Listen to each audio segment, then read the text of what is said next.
Hello friends, कैसे हैं आप सब? Hope you all are fine. State exam की प्रिपरेशंस के लिए हमने जो सीरीज़ स्टार्ट की थी, आज उसी को हम आगे बढ़ाते हैं। 2022 एस्टेट पीजीटी केमिस्ट्री का पेपर हम सॉल्व कर चुके हैं। 21 का पेपर हमारा अभी चल रहा है, जिसके 4 पार्ट ऑलरेडी अपलोड हो चुके हैं। चैनल पे जाइए, प्लेलिस्ट को चेक कीजिए। आज हम इससे आगे क्वेश्चन सॉल्व करते हैं। क्वेश्चन नंबर 131 क्या कहता है? The element atomic number z equals to कितना है? 120 would be would be placed in which of the family of periodic table. किस फैमिली में जाएगा? इसने z मतलब एटॉमिक नंबर दे दिया 120। देखो, ऐसा ही सेम क्वेश्चन 2023 में 22 में भी आया है। क्या कहता है? एक सिंपल ट्रिक याद रखो। 101 के बाद जितने भी एलिमेंट है, 101 से लेके 118 अभी तक इतने ही डिस्कवर हुए ना, उसमें लास्ट 2 डिजिट देखो। लास्ट 2 डिजिट जो है वही के वही उनका ग्रुप है। जैसे ये 01 है तो ये क्या है? फर्स्ट ग्रुप का मेंबर है। ये क्या है? 18th, तो मतलब ये 18th फैमिली या फिर 18th ग्रुप का मेंबर है। फर्स्ट मतलब अल्कली मेटल्स, और 18th का मतलब क्या है? Noble gases. ऐसे ही अगर 17 हो तो 17 मतलब हेलोजन, 16 हो मतलब चैल्कोजेंस मतलब ऑक्सीजन फैमिली, राइट। हमें क्या दिया है? 120। ऐसे ही देखो, 18 तक हमें पता चल गया 118 नोबल गैसेस है, तो नोबल गैसेस के बाद अगला जो भी एलिमेंट होगा, जब भी डिस्कवर होगा, एटॉमिक नंबर 119 होगा। 19th ग्रुप तो हमारे पास होता नहीं है, मतलब ये वापस किस में आएगा? हमारे फर्स्ट ग्रुप में। फर्स्ट ग्रुप का मतलब अल्कली मेटल्स, और हमें क्या दिया है? 120। अल्कली के बाद क्या, कौन से में जाएगा ये? सेकेंड ग्रुप में। सेकेंड ग्रुप का मतलब क्या होता है हमारा? Alkaline earth metals, right. So question number 131 का आंसर होगा क्या? Option number third. Moving to the next question. Next question number 132। 132 क्या कहता है? 75% of a reaction of first order was completed in 32 minutes. देखो, 132 काइनेटिक्स का क्वेश्चन है ना, केमिकल काइनेटिक्स। क्या कहता है? 75% टी दे दिया, कितना दिया है? 32 minute. What is the time for its half completion? T half या फिर बोले टी 50% हमसे पूछा गया है, राइट। टी 75% या फिर इसी को बोली to T quarter half life time. इसका फॉर्मूला क्या होता है? T quarter half life time होता है 1.386 डिवाइडेड बाई के क्या है? Rate constant. कंसंट्रेशन से हमारा टी हाफ लाइफ टाइम और T quarter half life time first order reaction के लिए इंडिपेंडेंट होता है, कंसंट्रेशन पर डिपेंड नहीं करता। टी हाफ या फिर बोले टी 50%, वो कितना होता है हमारा? 0.693 के। जर्नल डेरिवेशन से आते हैं ना ये रिजल्ट। अब देखो, इन दोनों से मैं निकालूं क्या आएगा? देखो, टी हाफ जो है वो क्या है? डबल है ना इससे, सही। मतलब मेरा ट्वाइस ऑफ टी हाफ होगा equal to T quarter half life, right. Direct ये ट्रिक याद कर लो, याद है तो बहुत बढ़िया, नहीं है ऐसे निकाल लो अपनी। क्या आएगा? अब हम मुझे T quarter half life time दिया है, जो कि क्या है? Twice of T half equal होगा मेरा 32 मिनट के। तो टी हाफ कितना हो जाएगा? इसको डिवाइड करेंगे, क्या आएगा? 16 मिनट मेरा आंसर आ जाएगा। अगर ये याद है तो ये तो 1 मिनट का भी क्वेश्चन नहीं बनता हमारा, राइट। सो ऑप्शन नंबर 3 क्या है हमारा? करेक्ट आंसर है, राइट। अगले क्वेश्चन पे चलते हैं। Question number 133। 133 क्या कहता है? Styrene on oxidation with KMnO4 gives the compound A. Its IUPAC name is। अब देखो, स्टाइरीन दिया है, पहले तो यही याद होना चाहिए ना स्टाइरीन क्या होता है। स्टाइरीन बेंजीन रिंग के ऊपर लगाओ हमारा CH डबल बॉन्ड CH2, ये होता है हमारा स्टाइरीन। स्टाइरीन का इसने KMnO4 के साथ रिएक्शन कराया है। पता होना चाहिए KMnO4 क्या है? एक स्ट्रॉन्ग ऑक्सीडाइजिंग एजेंट है। ऑक्सीडाइजिंग एजेंट क्या करते हैं? ऑक्सीजन ऐड करवा देंगे और हाइड्रोजन्स वगैरह होंगे तो सब्ट्रैक्ट करा देंगे। और ये क्या है, देखो बेंजाइलिक पोजीशन, बेंजाइलिक पोजीशन होना ज़रूरी है इसमें। बेंजाइलिक पोजीशन पे ये क्या कराएंगे, ऑक्सीडेशन, और इसको ये सीधा सीधा कन्वर्ट कर देंगे किसमें, बेंजोइक एसिड में। स्ट्रॉन्ग ऑक्सीडाइजिंग एजेंट है ना, ऑक्सीडेशन करा देगा। तो देखो option number 4 is correct answer, right. अगले क्वेश्चन पे मूव करो। क्वेश्चन नंबर 134 क्या कहता है, विच of the following compound will show geometrical isomerism. Geometrical isomerism क्या होता है, सबसे पहले तो यही पता होना चाहिए ना। ज्योमेट्रिकल आइसोमेरिज्म, देखो आइसोमेरिज्म की डेफिनेशन में पहली लाइन तो यही आती है ना, मॉलिक्यूलर फॉर्मूला सेम होना चाहिए, स्ट्रक्चरल फॉर्मूला डिफरेंट हो सकता है। मतलब मेनली अगर हम बात करें सिस और ट्रांस क्या है, ज्योमेट्रिकल आइसोमर। और ऑर्गेनिक की टर्म में एक और कह सकते हैं हम ई एंड जेड, ये भी क्या होते हैं, ज्योमेट्रिकल आइसोमर होते हैं। ऑप्शन देखो अभी आगे, पहला दिया है 1 ब्यूटीन, फर्स्ट दिया है 1 ब्यूटीन। अब देखो ज्योमेट्रिकल आइसोमर सिस ट्रांस या इजेड हो सकते हैं, कंडीशन क्या होती है, जो डबल बॉन्ड के अराउंड हमारे ग्रुप्स हैं, जैसे ये ए बी सी डी, कोई भी ग्रुप प्रेजेंट है, यहाँ पे ए जो है वो बी के जैसा सेम नहीं होना चाहिए। A is not equal to B and C is not equal to D. A और सी हो सकते हैं सेम, बी और डी सेम हो सकते हैं, ए और डी सेम हो सकते हैं, लेकिन सेम साइड पे दोनों ग्रुप सेम नहीं होने चाहिए, अदरवाइज हम सिस ट्रांस का पता ही नहीं लगा पाएंगे। देखते हैं 1 ब्यूटीन, ब्यूटीन का मतलब क्या होता है, 4 कार्बन, 2 3 और 4, और फर्स्ट पोजीशन पे क्या दिया है, डबल बॉन्ड, वैलेंसी को पूरा कर लो, CH2 CH और ये 2 ये 3, राइट। अब देखो यहाँ पे अगर मैं डबल बॉन्ड के अराउंड ज्योमेट्री बनाना चाहूँ, ये हाइड्रोजन, ये हाइड्रोजन, ये C, ये हाइड्रोजन, और यहाँ पे ये ग्रुप CH2 CH3, ये दोनों तो सेम हो गए ना, ये इसके सिस पे भी है, ये इसके, ये हाइड्रोजन सिस, ये हाइड्रोजन ट्रांस, तो सिस ट्रांस हम बता ही नहीं सकते इसमें, तो ऑप्शन 1 तो होगा ही नहीं। सेम ऐसे ही ऑप्शन 2 क्या दिया है, प्रोपीन, प्रोपीन मतलब 3 कार्बन है, CH3 CH और एक पे क्या है, डबल बॉन्ड, वही सेम कंडीशन वापस आ गई ना हमारी, यहाँ पे दोनों ग्रुप सेम हो गए, तो ये भी नहीं होगा।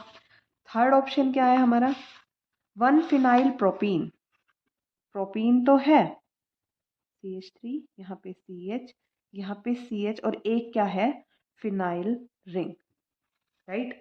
और यहाँ पे ये डबल बॉन्ड, 1 फिनाइल प्रोपीन है ना, 1 फिनाइल प्रोपीन का मतलब 1 पोजीशन पे ही डबल बॉन्ड है। जब डबल बॉन्ड की पोजीशन डिस्क्राइब नहीं की हो तो मतलब वो फर्स्ट पोजीशन पे ही है। इसको बना के देखो, ग्रुप अलग है ना इस बारी, ये कार्बन, यहाँ पे हाइड्रोजन, ये डबल बॉन्ड, ये CH और ये फिनाइल ग्रुप। देखो इसमें ये इसके जैसा सेम नहीं है, ये भी सेम नहीं है, ये हाइड्रोजन हाइड्रोजन एक दूसरे के ट्रांस है, ऐसे ही हम सिस भी बना सकते हैं। तो ऑप्शन नंबर 3 क्या है हमारा, करेक्ट आंसर है, राइट। आगे देखो फोर्थ भी देख लेते हैं, 2 मिथाइल 2 ब्यूटीन, ब्यूट मतलब 4 कार्बन, 2 3 4, और क्या बोला है इसने, 2 मिथाइल 2 ब्यूटीन, सेकंड पोजीशन पे डबल बॉन्ड है और सेकंड पे ही हमारा मिथाइल ग्रुप है, राइट। यहाँ पे CH3, ये CH वैलेंसी पूरी है, यहाँ पे भी देखो ये मिथाइल मिथाइल सेम हो गए और इधर भी एक मिथाइल है, पता ही नहीं चलेगा कहाँ से इसका कहाँ ट्रांस है, राइट। तो इसमें भी नहीं होंगे ज्योमेट्रिकल आइसोमर्स। ऑप्शन नंबर 3 क्या है हमारा करेक्ट आंसर। आगे मूव करो next question, question number 135, which allotropic form of phosphorus so chemiluminescence. ये क्वेश्चन तो यूँ समझ लो एक तरीके से एस्टेट वालों का फेवरेट हो गया है। 2023 में भी सेम क्वेश्चन आया है, 2022 में, सॉरी 23 तो अभी पेपर होना है, 22 में भी सेम क्वेश्चन आया है, आपकी इस पेपर 21 में भी सेम आया है। आंसर क्या है, वाइट फॉस्फोरस। और ये सारे क्या हैं, फॉस्फोरस के एलोट्रोपिक फॉर्म है। फॉस्फोरस आपका 3 टाइप का होता है, वाइट रेड और ब्लैक, और ये दोनों क्या है, ब्लैक के फॉर्म, अल्फा एंड बीटा। इन सब में से जो वाइट फॉस्फोरस है वो ही हमारा कैमिल्यूमिनेसेंस शो करता है, right. Let's move to the next question, question number 136। 136 क्या कहता है, in the lanthanide the spin contribution S and the orbital contribution L coupled together to give the new quantum number J. Which of the following relation is the correct when the shell is more than half filled? BSc final year inorganic chemistry का question है ये। कैसे होएगा, जब वहाँ पे हम state term symbols वगैरह ये सब निकालते हैं कंपाउंड के लिए, मोर देन हाफ फिल्ड के लिए जे वैल्यू, जे क्या होती है, एल और एस ऑर्बिटल क्वांटम नंबर और स्पिन क्वांटम नंबर के कंट्रीब्यूशन से आती है। जे की हमारी दो वैल्यू हो सकती है, आइदर एल प्लस एस और एल माइनस एस, ऐसे मॉड्यूलस लगा देते हैं हम इसमें ताकि पॉजिटिव वैल्यू ही ले पाए। एल प्लस एस कब होता है, जब हमारे इलेक्ट्रॉनिक कॉन्फ़िगरेशन वाली orbitals more than half fill हो, और अगर ऐसे ही लेस देन हाफ फिल होगा तो इसकी वैल्यू आएगी क्या, L minus S, right. So option number 1 क्या है हमारा, करेक्ट आंसर है इसका, राइट। आगे मूव करो। 137, 137 भी सेम क्वेश्चन, डिजिट्स अलग हैं ऑब्वियसली, कॉन्सेप्ट सेम है, सेम टू सेम क्वेश्चन आपका हैशटैग 2022 में भी था। ईएमएफ कैलकुलेट कराया है शेल का, शेल दे दिया कैडमियम, कैडमियम Cl2, कैडमियम और CdCl2.5H2O, ये कन्वर्ट हो, सॉरी, शेल ब्रिज, और ये क्या है, cathodic half anodic half Ag convert हो रहा है, और इसको आप ई नॉट शेल की वैल्यू या ई शेल की वैल्यू दे दी आपकी 0.7 वोल्ट। फ्री एनर्जी इसने कैलकुलेट कराई है, डेल्टा जी कैलकुलेट करा है। डेल्टा जी क्या होता है, formula minus n F E naught cell. N क्या है, n is the number of electron, F क्या है, फैराडेज कांस्टेंट, जिसकी वैल्यू क्या होती है 96500 coulomb, 96,500 coulomb. E naught cell तो हमें दिया ही है वोल्ट में, राइट, रख दो सारी वैल्यू।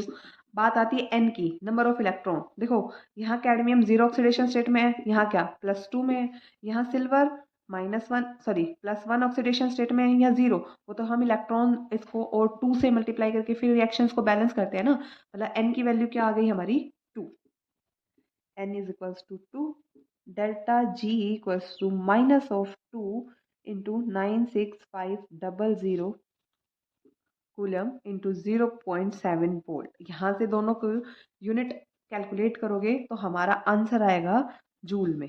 कैलकुलेट करो इसको, इजी डिजिट्स हैं, कैलकुलेट करके हमारा आएगा कितना, 135100 जूल। अब हमारे ऑप्शन देखो, सारे आंसर किस में है, किलो जूल में है। किलो जूल में कन्वर्ट करेंगे तो हमें क्या करना पड़ेगा, डिवाइड बाई 1000।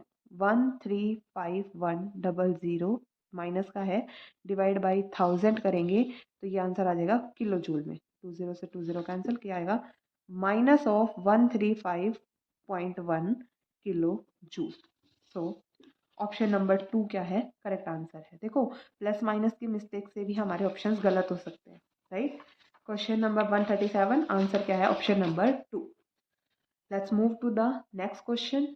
क्वेश्चन नंबर 138, यहाँ डबल बॉन्ड दिया है, यहाँ पे साइनाइड दिया है, और ये क्या दिया है, डाई आइसोब्यूटाइल एल्यूमिनियम हाइड्राइड। देखो इसने खोल के लिख दिया, लेकिन ये है क्या, ही डाइबल एच ही है ना, कुछ भी अलग नहीं है। डाइबल एच की एक रिएक्शन कन्फर्मली आ जाती है, CH double bond CH CH2 और यहाँ पे क्या दिया है, साइनाइड, और यहाँ पे हमें दे दिया ये एल्यूमिनियम हाइड्राइड, और ये क्या है, दो आइसोब्यूटाइल है ना, मतलब di isobutyl aluminium hydride, DIBAL H दे दिया। लिखने का तरीका अलग है बस, और कुछ नहीं है भाई। याद रखो डाइबल एच क्या करता है, एस्टर हो या फिर साइनाइड हो, दोनों को ही एल्डिहाइड में कन्वर्ट कर देगा, बस इतना सा याद रखो। एस्टर क्या होता है हमारा RCOOR, और साइनाइड क्या होता है RCN। इनको ये क्या करता है, एल्डिहाइड में कन्वर्ट कर देता है, बाकी और ये कुछ नहीं करता। इनका क्या कर देता है, ये रिडक्शन कर देता है, रिड्यूसिंग एजेंट है, राइट। बाकी सारा डबल बॉन्ड को ये कुछ भी नहीं करेगा, सेम रहेगा।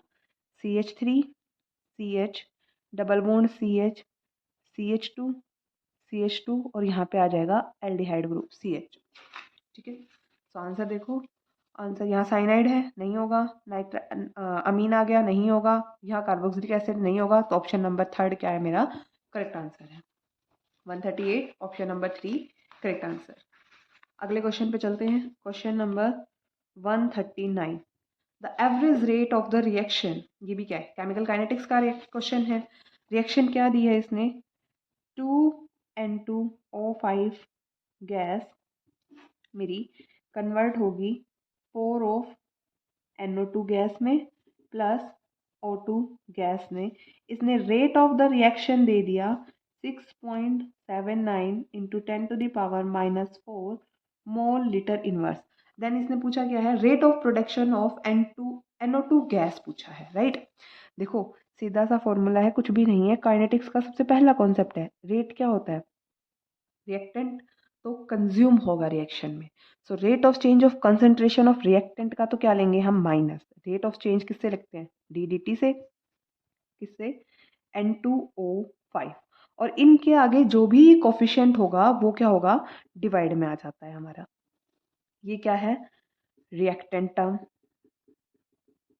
ऐसे ही प्रोडक्ट टर्म जो होगी इक्वल टू कोफिशिएंट तो वही डिवाइड में आएगा, लेकिन प्रोडक्ट टर्म के साथ आ जाता है प्लस साइन, क्योंकि प्रोडक्ट क्या होता है हमारा, टाइम के साथ बनता है, रिएक्टेंट जो है वो कंज्यूम होता है, इसलिए रिएक्टेंट में माइनस और प्रोडक्ट में plus, d/dt of O2। Coefficients वही डिवाइड में आ जाएंगे, राइट। अब देखो इसने अगर ये पूछा होता है N2O5 तो हम इसके इक्वल लिख देते, अगर ये पूछा है तो अब इसके इक्वल लिखेंगे। Rate of formation of NO2 पूछा है ना, so rate is equal to 679 into 10⁻⁻4 mole litre inverse equal हो जाएगा मेरा 1/4 rate of change of concentration of NO2, right. यहाँ से इसको यहीं छोड़ो, इधर लेके जाओगे, ये मल्टीप्लाई हो जाएगा 6.79 into 10⁻⁻4 mole litre inverse into 4, divide में ना इधर मल्टीप्लाई में आ जाएगा। मल्टीप्लाई कर लो, इजी है, कुछ भी नहीं करना, सिंपल मल्टीप्लिकेशन है। क्या आएगा मल्टीप्लाई करने के बाद, 2 पॉइंट नहीं आएगा, 2716 और यहाँ पे पॉइंट आएगा 227.16 इंटू 10⁻⁻4 मोल लीटर इनवर्स। नहीं भाई, एक बार चेक करना, इसको कैलकुलेट करना, 40 10⁻⁻4 मोल लीटर इनवर्स, राइट। हाँ सही है, ठीक है। अब देखो ऑप्शंस अपने, ऑप्शंस में 6.79 10⁻⁻4 नहीं होगा, ये दिया तो है बट इसमें 10⁻⁻3 दिया है, तो इसको थोड़ा सा कंडेंस कर लो। अब इसकी एक पावर को एडजस्ट करेंगे तो डिवाइड बाई 10 आएगा ना, 27.16 इंटू 10⁻⁻3 करेंगे तो एक को 10 को नीचे लिखेंगे, यहाँ जाएंगे, ये पॉइंट क्या हो जाएगा, 2.716 10⁻⁻3 मोल लीटर इनवर्स। बस पॉइंट को शिफ्ट किया है हमने, तो ऑप्शन नंबर 2 क्या है मेरा करेक्ट आंसर, राइट। थोड़ा ध्यान देना भाई, ऑप्शंस में कई बार ऐसे गड़बड़ मिलती है, ओके। अगले क्वेश्चन पे मूव करते हैं। क्वेश्चन नंबर 140 क्या कहता है, thermal cyclization of trans trans 2,4 hexadiene gives. भाई ये क्या है, पेरिसाइक्लिक का क्वेश्चन है। 140 पेरिसाइक्लिक आपके आती है MSc में, ऑर्गेनिक केमिस्ट्री MSc में आती है। ये अब तक तो मुझे लगता है ये पहला क्वेश्चन है इस पेपर का जो हमें MSc लेवल का मिला है, राइट। क्या बोलता है, थर्मल साइक्लाइजेशन, दो टाइप की रिएक्शन होती है आपकी, एक तो थर्मल एक फोटोकेमिकल। थर्मल का मतलब होता है हीट की प्रेजेंस में, फोटोकेमिकल का मतलब होता है लाइट की प्रेजेंस में। थर्मल और क्या दिया है, साइक्लाइजेशन कराना है किसका, ट्रांस ट्रांस 2,4 हेक्साडाइइन। हेक्साडाइइन मतलब, हेक्सा मतलब 6 कार्बन और डाइइन मतलब 2 बार डबल बॉन्ड है और दोनों क्या है, ट्रांस पोजिशन पे है। कैसे, ये ऐसे बनाएंगे हम इसको, यहाँ पे सेकंड पोजीशन पे और फोर्थ पोजीशन पे। अब देखो ये यहाँ पे हाइड्रोजन, ये यहाँ पे हाइड्रोजन, ये दोनों क्या एक दूसरे के ट्रांस, ऐसे ही यहाँ पे हाइड्रोजन और यहाँ पे हाइड्रोजन एक दूसरे के क्या हो गए, ट्रांस, बन गया ना 2,4 हेक्साडाइइन, ट्रांस ट्रांस 2,4 हेक्साडाइइन, राइट। अब देखो यहाँ पे एक ट्रिक होती है, आपको हीट दी है और यहाँ पे पाई इलेक्ट्रॉन कितने वो काउंट करो, ये दो, एक बॉन्ड का मतलब 2 इलेक्ट्रॉन, यहाँ पे भी 2, मतलब 4 पाई इलेक्ट्रॉन हमारा सिस्टम है। 4 पाई इलेक्ट्रॉन सिस्टम, ऊपर से हीट की कंडीशन, तो इसमें होती है हमारी कॉन रोटेशन। ये याद रखना पड़ेगा भाई, मैं तो ऐसे ही याद रखती हूँ, 4 पाई हिट कॉन, और ये बनाता है हमारा ट्रांस प्रोडक्ट, ऐसे ही सीधा एक लाइन में याद रखो। फिर अगर ऐसे ही 4 + 2 पाई इलेक्ट्रॉन हो सिस्टम। तो क्या होता है, 4 पाई हीट में होगा डिस रोटेशन और बनेगा सिस। बाकी तो फिर इसका उल्टा लिख देंगे ना हम, सिर्फ एक ये लाइन क्रैम कर लो, 4 पाई हीट कौन ट्रांस, 4 पाई हीट कौन ट्रांस, 2-3 बार इसको रिपीट करोगे इजीली याद हो जाएगा ये आपको। कौन कौन का मतलब क्या होता है, जैसे यहाँ पे कार्बन पे ये ऑर्बिटल है ना, कौन का मतलब होता है अगर हमने इसको इस डायरेक्शन में रोटेट करेंगे तो ये भी इसी डायरेक्शन में रोटेट होगा। डिस का मतलब होता है ऑपोजिट में रोटेट होना। सेम डायरेक्शन में रोटेट करोगे, इसका हो जाएगा क्या, साइक्लाइजेशन। मतलब ये वाला हमारा बॉन्ड यहाँ पे, ये वाला बॉन्ड यहाँ पे, तो ये क्या होगी, यहाँ से देखो बॉन्ड बन जाएगा, ये रिंग क्लोज हो जाएगी, ये वाला डबल बॉन्ड यहाँ पे शिफ्ट हो जाएगा और प्रोडक्ट क्या बनेगा हमारा, ट्रांस। मतलब ये जो मिथाइल ग्रुप है ये एक दूसरे के ट्रांस पोजीशन पे आएंगे, एक वेज पे आएगा तो एक डैश पोजीशन पे आएगा। ठीक है, तो इसका आंसर क्या होगा, देखो जिसमें बनेगा ट्रांस प्रोडक्ट, देखते हैं, ओनली ट्रांस 3,4 डाई मिथाइल साइक्लोब्यूटीन बनेगा हमारा। ऑप्शन नंबर 1 क्या होगा इसका करेक्ट आंसर होगा। राइट, समझ आया? Okay, thank you and have a nice day.